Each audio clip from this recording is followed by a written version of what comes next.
Well, what is going on in our country and really around the world with these attacks on people who even talk about alternative therapeutics for the treatment of COVID?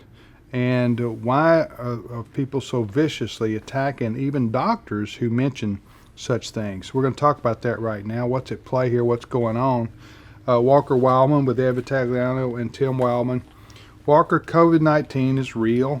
It's a serious virus that has affected millions of people around the world.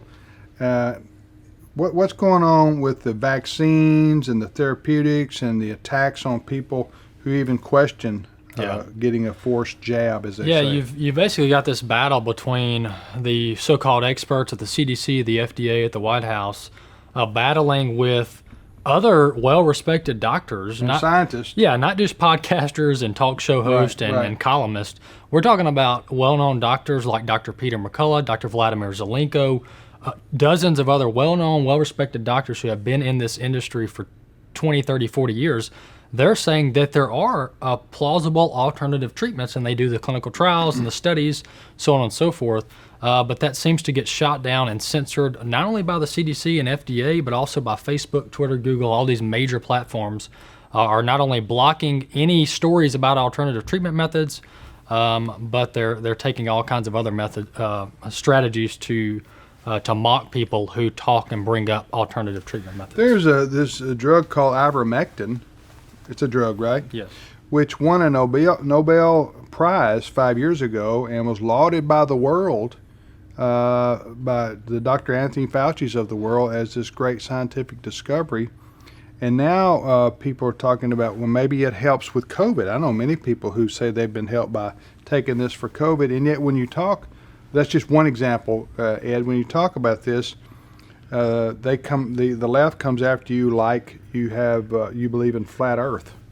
Yeah, and I think there's a couple of things at play in terms of how the average American is reacting to this conflict like you're talking about. First is that a lot of honest people have honest questions that aren't being answered. For example, if I've had COVID, which I have, and I have antibodies, same with you, why do I need to get a vaccine? Nobody will seem to respond to that. Dr. Fauci was asked that over the weekend, and he said, well, I kind of have to get back to you, like Jen Psaki, out to circle back.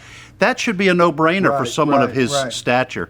And then you have what also appears to be a conflict of interest with regards to how we should approach COVID with big pharma, the big pharmaceutical companies, and we thank God for the talent, the abilities these companies have. They produce a lot of drugs and medications that help people. Research and development. They do billions of dollars. That's right, but they're also writing checks to politicians, and you have politicians with, in the case of Dr. Anthony Fauci, with patents pending. I mean, it for the average American, I think they say, this doesn't smell right. And you're telling me I have to get the vaccine. It's the only option I have. But is there a financial stake for these big pharmaceutical companies that is in turn changing the narrative from the political angle? Well, we've all heard the expression, follow the money, right? And sometimes it's as simple as that to explain why things are happening the way they are. Anyway, thanks for joining us today on Reason and Company. We'll see you next time.